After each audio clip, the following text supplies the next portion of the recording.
Good evening, everybody, and this is the 816 Fix with Darian Gray. As usual, I'm going to start the night off talking about my day a little bit. Today was a little bit tough on me. You know, I got up in pretty good spirits and felt pretty good about the day. Didn't rest all that well as usual, but got up in pretty good spirits. And I ended up having a pretty tough conversation with a close friend. And the lesson that I got from it kind of brought me to what our subject's going to be tonight. I'm a firm believer that communication is key. Communication is important for everything. It's going to be the most important aspect of any relationship. Doesn't matter. Whatever it is you're going through, that communication is going to be very, very important. I'm sorry for that pause, y'all. I had to make sure that I can be heard. The last couple of weeks I had some issues with this microphone. Nonetheless, now that I know, communication. It's going to be the most important aspect of every relationship that you're involved in. If the communication is off, you're going to run into some very, very serious issues. And let me set this off real quick. So I'm going to change this screen a little bit. Let's cut to this. All right. So hopefully this information can be seen pretty well. Let me drop this ticker for a second. Hopefully the words that are printed out here can be seen pretty well. But if not, it doesn't matter. I'm going to read it to you. Top word says communication. The act or process of using words, sounds, signs, or behaviors to express or exchange information, or to express your ideas, thoughts, feelings, etc. to someone else. Right? And one of the hang-ups with communication is it kind of takes us back to a couple of the other shows that I've done. The biggest hang-up with communication is figuring out the difference between what's true, what's a lie, and what's reality. Now, some of us probably think that truth and reality are the same. Feel free to look that word up or those words up. They absolutely are different. But that's the big snag with communication, is trying to figure out, okay, what kind of communicating are you doing? Another interesting part about communication is that 70 to 93% of all communication is nonverbal. 70 to 93%. The majority of people think that when you use the word communication, that you're only talking about the words that may come out of a person's mouth. But no, that's not the case at all. It's especially given the known fact that 70 to 93% of all communication is nonverbal.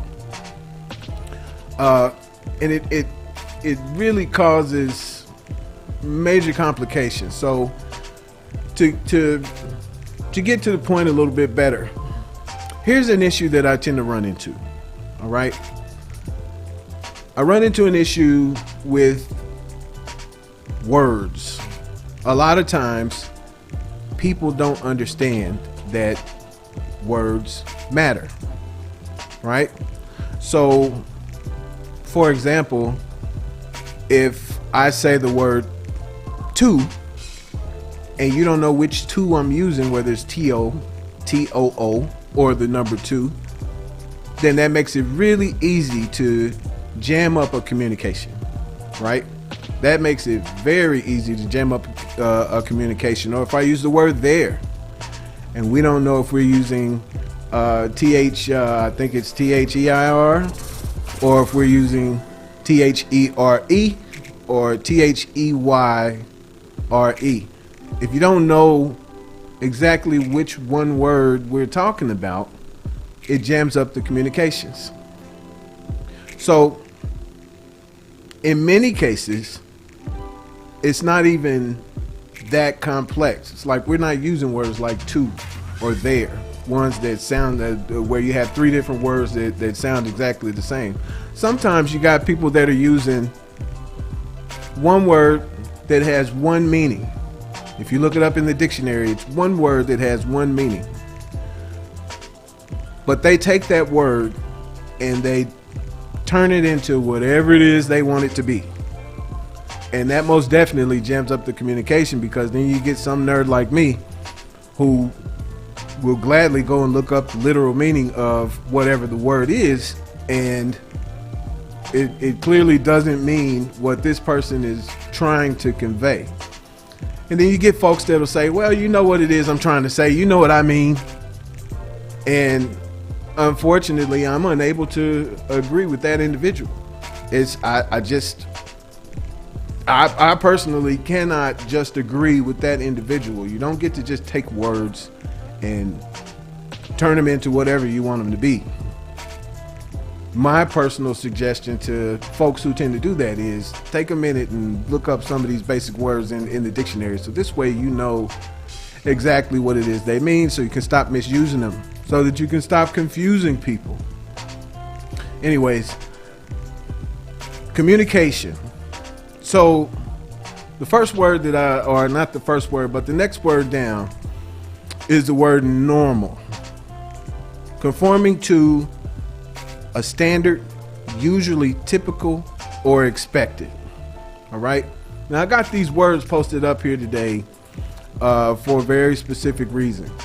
These are very normal. These are very basic words, very simple words that the majority of us should know the definition of. The next word being regular, arranged in or constituting a constant or definite pattern, especially with the same space between individual instances. And then there's basic, forming an essential foundation or starting point. And then it says semicolon, fundamental, right? Forming an essential foundation or starting point, and then fundamental. Average, constituting the result obtained by adding together several quantities and then dividing this total by the number of quantities. And then the last word, which is a little bit different than the others, but I'm going to use it tonight anyways. Perception, the ability to see, hear, or become aware of something through the senses. All right, that's going to be a big one later. The ability to see, hear, or become aware of something through the senses. All right, so I'm going to take us back on communication. The title of the show tonight is, What Are We Saying? What are we saying? And I don't know who may end up watching this, but this particular message is for my community. Okay? This particular message is for my community. So here's how I feel, right? And actually, here's what I see. In this country, black people get a bad rap. Okay? We get a totally bad rap. And a huge part of that bad rap comes from what the mainstream media wants us to know. It comes from, even now, what social media wants us to know. And then it comes from what we can see in the public. And what we can see in the public is especially what I want to talk about tonight. So, for any person from my community who decides to watch this show, What are we saying? Here's what I tend to see. Okay. So if I go into a suburban area, or not a suburban area, but if I go into an urban area, look, let's say I roll into Kansas City, right? And I'm in Kansas City and maybe I go to the grocery store. You know, here's something that I tend to see a lot. You'll see men, and this is not just the young men. This is not just like the young guys that are, you know, late teens, early 20s. I'm talking guys, you know, rolling into their 40s, maybe even their 50s. Black men walking around with their pants hanging below their ass. Okay? Pants hanging below the ass. You can see their underwear. In some cases, maybe the shirt is long enough to where you can't see it, but in many cases, you can see their underwear. And in some cases, the underwear is sagging as well. In some cases, the underwear is filthy, and you can see what's going on. You can see all of it. And this is something that you see in a public place. You go to the Price Chopper or the Walmart. Hell, I've even seen it in the bank. And this is a normal thing. Okay, this is one of the things that or one of the reasons that I chose to use these words tonight. Normal. Conforming to a standard, usually typical or expected. All right? This is a normal thing. What black men are chosen to do, and this is not all black men by far, okay? But what black men are chosen to do is to normalize something as ridiculous as wearing the pants down below the ass, showing the underwear. Hell, I've even seen where these guys are literally going to the stores and intentionally purchasing not underwear, but pants that fit too tight and they're too short. Like literally, if they pull the pants up around their waist, the high waters would be like this. Okay, the ankle or the bottom of the pant leg would be a foot or better over the bottom of the top of their shoe. They're literally going in the stores and buying the pants to look like this. Here's another thing that you see in public places. You see women coming out. They're wearing bonnets, pajamas, fuzzy slippers, looking like who did it and why. This is in public places, right? And it's embarrassing. Wonder why it's embarrassing? Well, of course, you know, each individual to each his own, right? But that's one of the biggest problems in the black community, is that we leave out the unity part of community. We leave it out. And to me, it basically seems like everybody's thinking that they're just an individual and they have no responsibility to the group. And it's the dumbest and most ridiculous idea. Every person should feel that they have a responsibility to the group. And if you wonder why, here's an example. What happens when, let me flip this up real quick.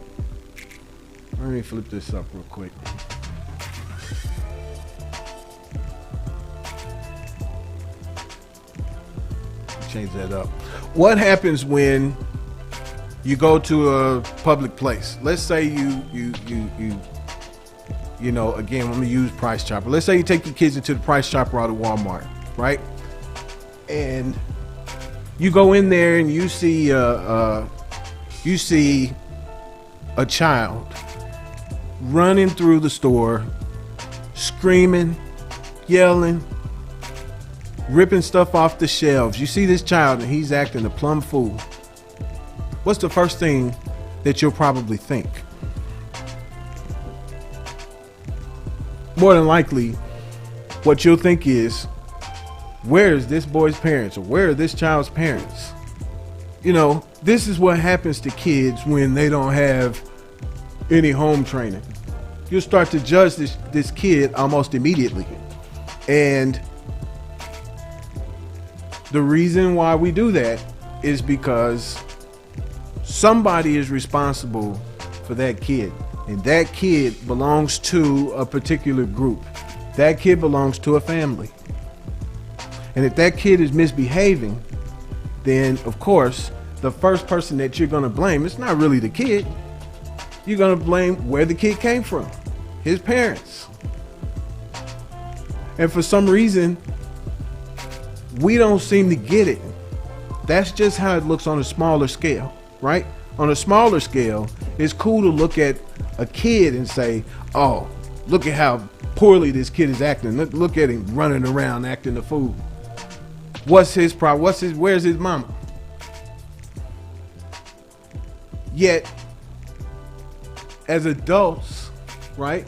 Or young adults or as adults, in the black community, we don't seem to get it.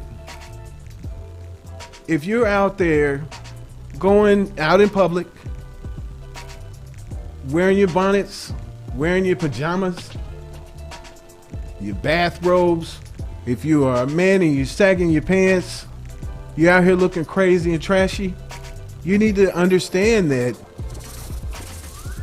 when other people, that is other groups, other races, even other cultures look at you, they're saying, look at these blacks. That's what they're saying, right? Even though they may not say it to you, I guarantee you they're judging you and they're judging the rest of us because of you. There's some people who have no shame whatsoever. They'll go out and they'll look like trash. They'll behave like trash. They got no concern about what they're helping to perpetuate in the community. And to me, it's a crying shame, right? Again, let's go back to these words that I pulled up, right? I'm gonna bring them up again.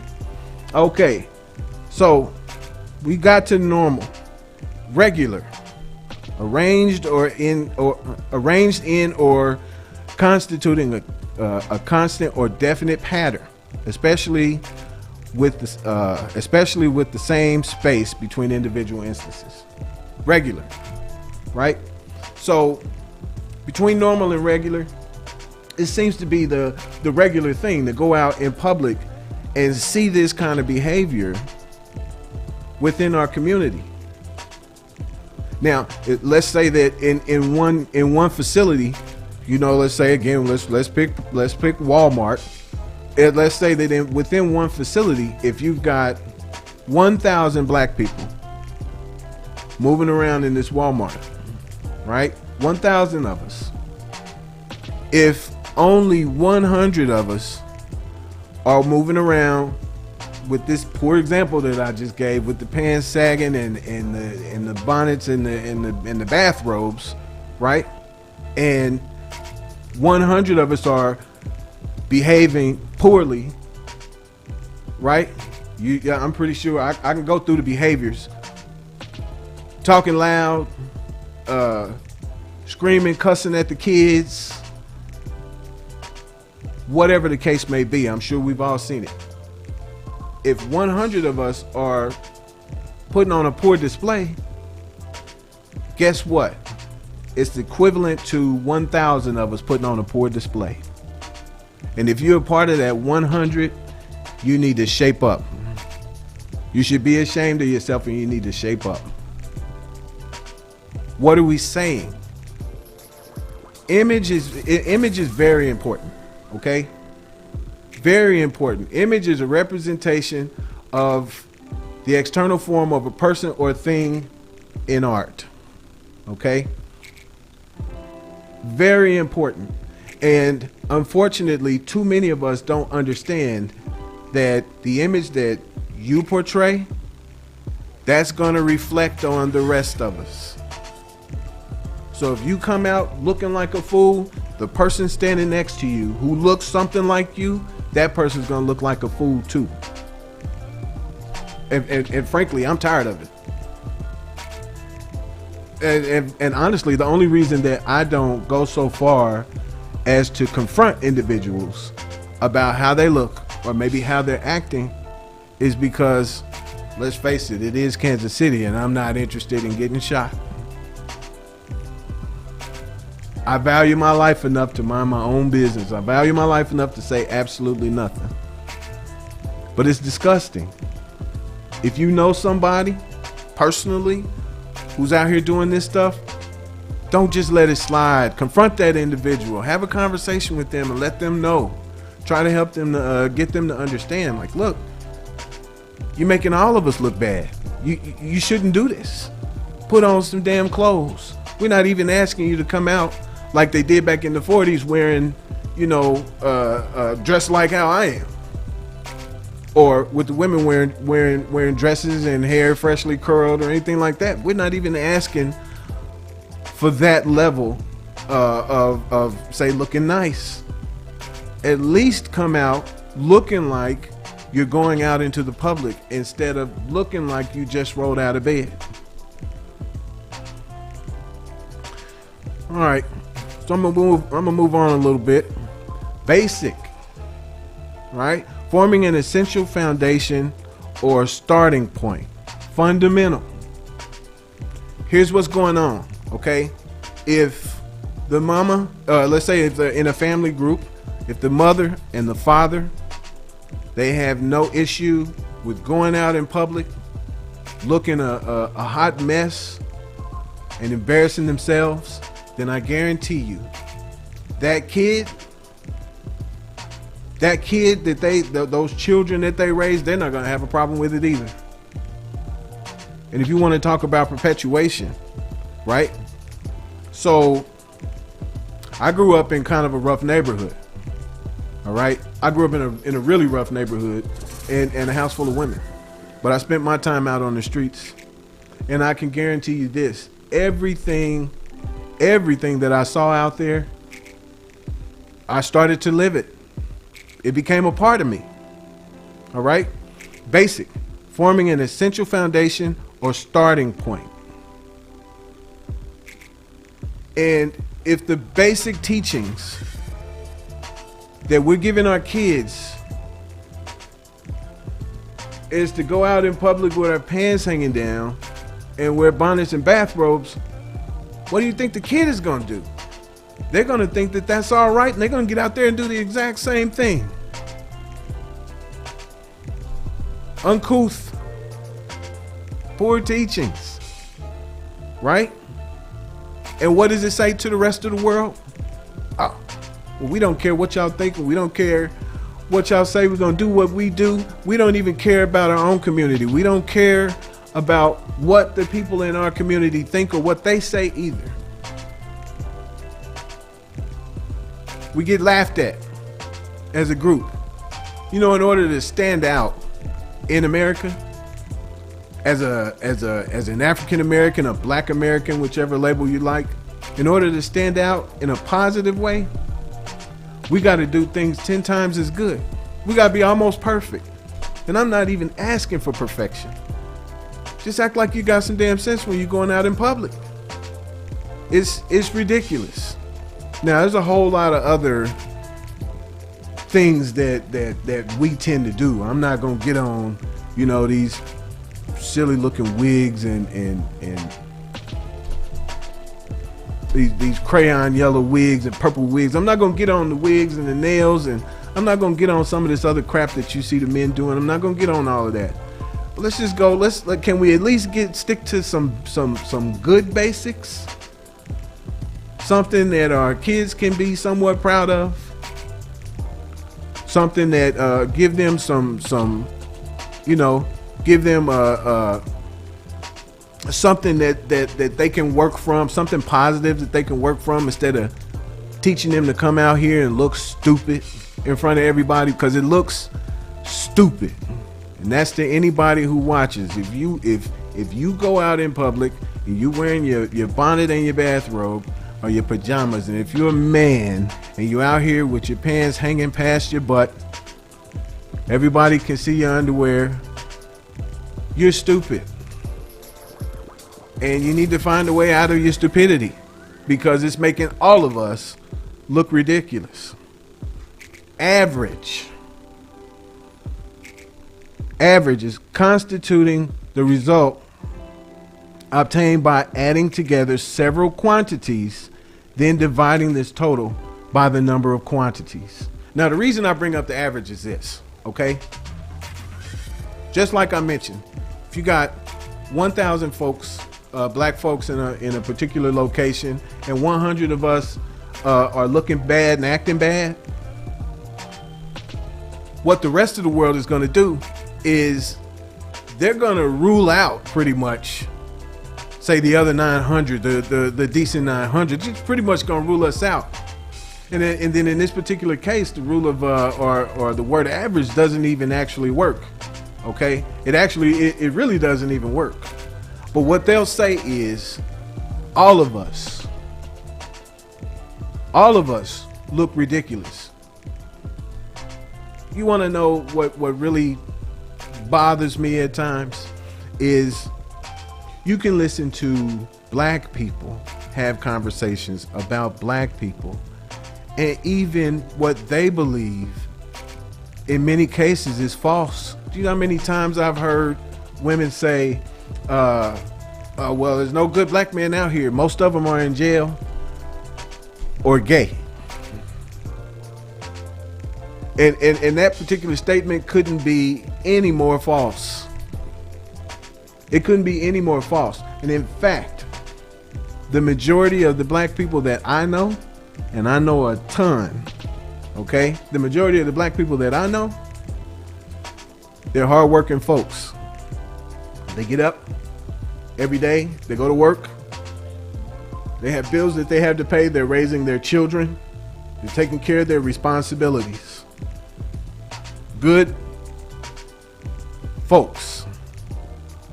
But you'll hear people in our own community buying into this nonsense that you know the media and everybody else wants you to believe. And we got to stop talking about ourselves like that, and we need to stop thinking about ourselves like that.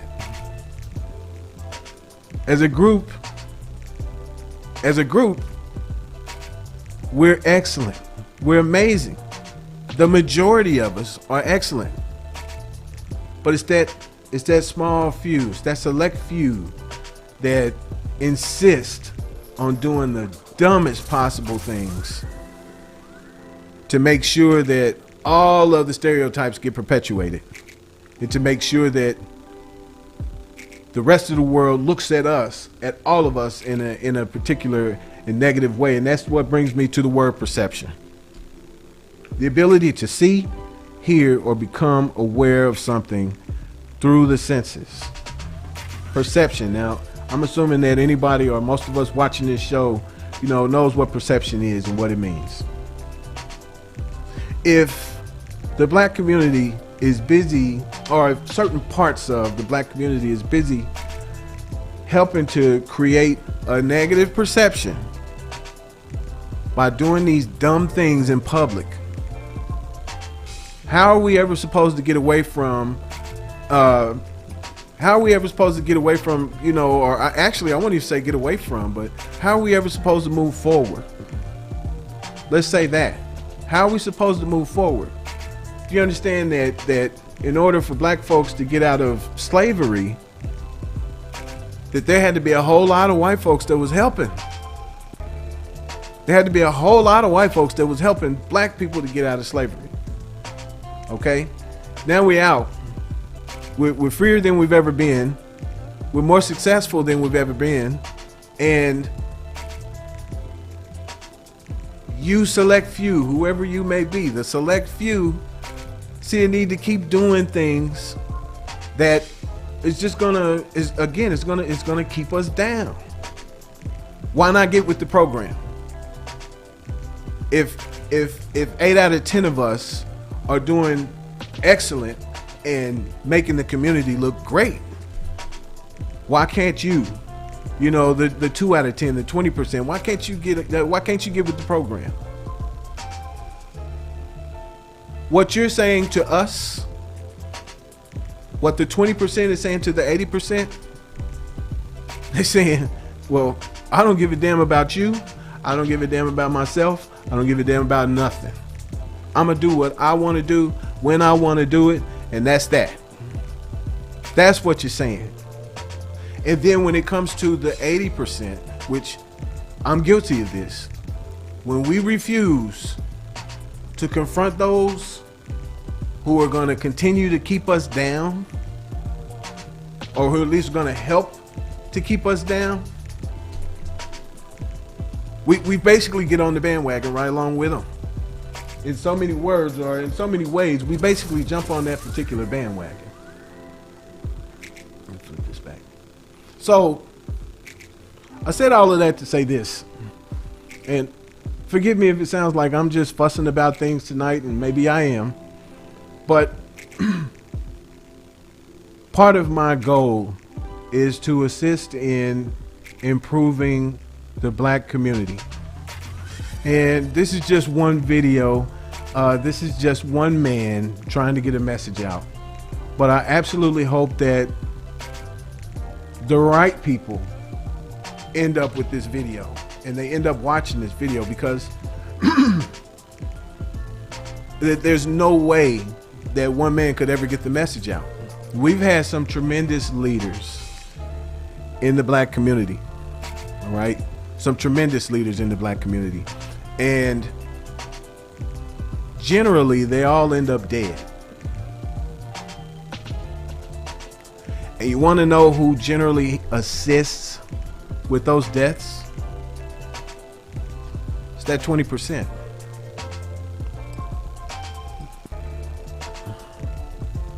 And like it or not, it's that 20%. So be careful who you tend to be around, because it's that small few that makes it clear that they don't give a damn about the community. They don't give a damn about themselves. Those are the very ones who are going to certainly contribute to whatever issues we still tend to run into in this black community. Because one thing that I understand, and you'll see it, you tend to see this on my as the countdown is playing. Actually, I'm just gonna pull this up real quick. All right, I promise I'll get back to where I need to be here in just a second. All right. Countdown music started playing. I didn't want that. Let me stop it. Let me get out of that. Sorry about that, folks. I pulled up the wrong screen. Well, nonetheless, I'll just read it to you. It says, we all have positions and roles. We all have strengths and weaknesses. And if we learn to work together, then the end game is undefeatable. And I chose those words for the countdown because that's 15 minutes. It gives you 15 minutes to see something, that is extremely important, that could be extremely important to the community. If we learn to stick together, then the end game is undefeatable. Have you ever noticed that the reason that these leaders, our black leaders, always come up dead is because the world understands that when we do stick together, that there's absolutely nothing that they can do to stop us. Nothing. There's nothing that they can do to stop us. But with you infiltrators, all right, you ones that are hanging out on the inside, I guess not you infiltrators, but you traitors, you ones that are hanging out on the inside and finding every possible way to bring us down and assist with perpetuating what we already have gone through for too long. They don't even need our help. I live in a city where, now granted, I'm not going to get off into too many statistics, but I live in a city, well, I'm from a city. I live in a suburb now, but I'm from a city, Kansas City, where for 3 years straight, at least back in the 90s, for 3 years straight, this city was, Kansas City was the murder capital of the country. per capita, more people were dying in this city than anywhere else in the country. And a good percentage of that was black on black crime. And I understand how it goes as far as the underworld is concerned. I know that when it comes to underworld, I'm talking sex work, drug work, the underworld, right? The stuff that most of us don't have anything to do with. But when it comes to the underworld, I understand how it goes. You know, on average, if a person is murdered, it's probably because they had something going on in the underworld. It's either that or they get themselves in trouble over over a woman, some lover's relationship or something like that. But 9 times out of 10, those people had something to do with the underworld. And I understand how that world works. But why can't we find some way to bring things together? The key word in community is going to be unity. Now, I know I kind of got off subject just a little bit tonight, but what are we saying? Well, the 80% of us that actually do give a damn, we're saying we want to strive. We want to move forward in life. We want to do better. That 20%, be careful. Beware of them, okay? Because not only will they keep themselves down, but they'll do what they got to do to bring you down as well. All right? So before I get too overly long-winded with this thing tonight, I'm gonna go ahead and close it out. To anybody who may have watched tonight, and to anybody who may watch this later, thank you for your support. Like, subscribe, share these videos, okay? Thanks a lot.